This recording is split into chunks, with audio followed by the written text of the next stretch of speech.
This is Danny Flexon here for Seconds Out. Delighted to be joined by my good friend and top promoter, Dmitry Salita. Dmitry, how you doing? I'm doing great. I'm glad to hear it. Now, I found Enjoying out. Go ahead. enjoying loads of good boxing Yeah, this it's summer. been, it's been great, hasn't it?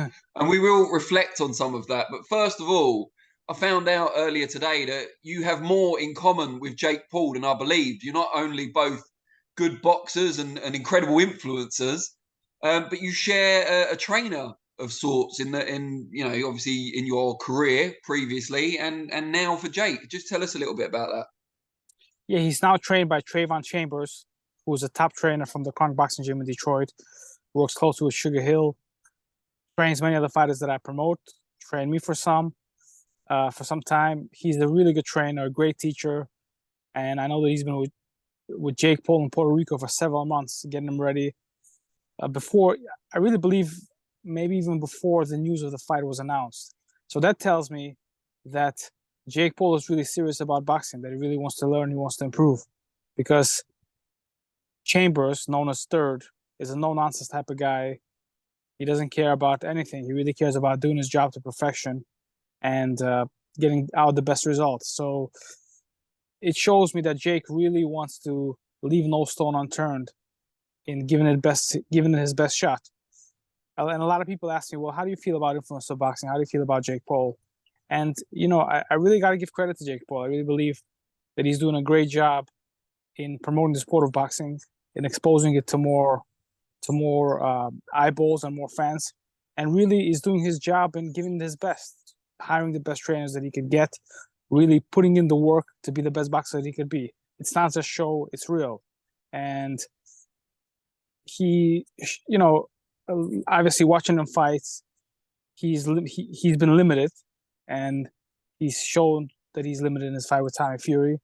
But I do believe that fundamentally, it's all about the fundamentals. The difference between a world champion and a 4-round fighter is the incorporation of the fundamentals.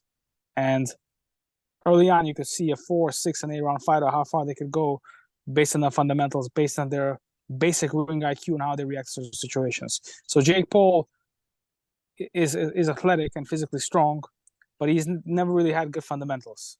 But I'm 100% sure that with the Third in his corner, he's going to learn what the fundamentals are, and he's going to improve, and we'll see how good he could be. Does this move and change of trainers indicate to you that the Tommy Fury defeat was something of a wake-up call for Jake Paul, that he still has some way to go? Definitely. Sometimes as fighters, we read newspaper articles and sometimes we want to believe them, and it has an effect on you. But I do believe that after that fight, he took a hard look at himself and and realize where he's at and what he needs to do to improve. And Third is not a really big name in the sport of boxing. He trains some good fighters like Shoja Gashev, Jarrell Miller, Vladimir Shishkin, and some others. David Allenby, is it the heavyweight from the UK? Oh, So he trains some good fighters, but he's not a big name like some of the other trainers in the sport. And Jake went for substance. He didn't go for a name. He went for substance. He went for somebody that would dedicate the amount of time that is needed for him to really learn the basics. And I'm sure that he's learning the basics. And that's why I'm very excited about this fight, because I really want to see the change, and I know there will be a change. But just and I've been critical of Jake Paul just in terms of his boxing ability, in terms of boxing ability on a worldwide level. But with this dedication to the sport of boxing, with changing of trainers and really putting in a full training camp, maybe maybe he will let his natural athletic potential flourish, and we'll be impressed, and maybe he has more possibilities than I gave him credit for. and as you mentioned there, Third is pretty much unsung in the box or outside the boxing community. But I think some of the fighters you mentioned, like Ergashev, David Adelaide from the UK, they're often listed or reported as Sugar Hill fighters. So do you think that's why perhaps Third's a little bit unsung, is that everyone in the Kronk gets attributed to the most famous named trainer? Possibly. I mean, so yeah. So all those fighters that I mentioned outside of Jarrell are trained together with Third and Sugar Hill, and obviously they share responsibilities. Many times Sugar goes to camp with Tyson Fury or with other people. So at that point, Third takes over, but they really work hand in hand and have a long-term relationship together. So and I think that Jake Paul's decision in this is that he wanted somebody that could be dedicated to him, and he was looking for substance. And a lot of the big name trainers have other responsibilities, have other big fighters, and they have to get up and go to training camp, and they have certain responsibilities.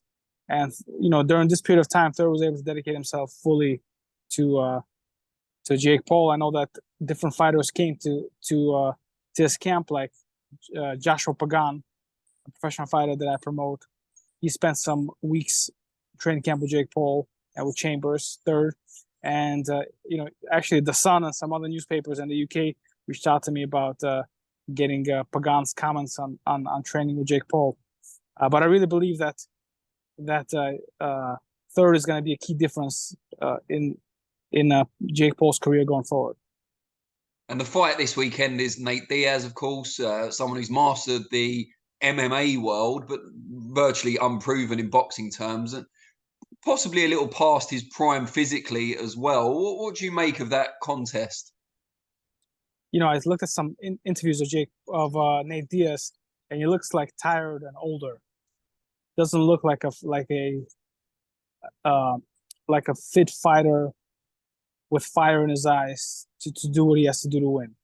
And obviously, respect to him. He's been a great MMA fighter, UFC fighter, and accomplished a tremendous amount. But boxing is a different sport, and Jake Paul, with all due respect to Nate Diaz, has dedicated more time to the sport of boxing. And I see on social media some people posted some MMA people posted some videos of Nate Diaz sparring and praising him. And as a boxing guy, I'm looking at it like, what are you talking about? There's nothing to look at. So obviously, the fans are excited about this. And again, great for the sport of boxing that these influencers and MMA and different UFC stars are participating in the sport of boxing. The sweet science, the manly art of self-defense, as it is known, the original and the best, and that all of these different athletes and different combat sports stars compete in the sport of boxing, and I believe it broadens our sport and again gives it more visibility, and hopefully these fans will stick around and tune in the other great fighters that we have in the sport of boxing.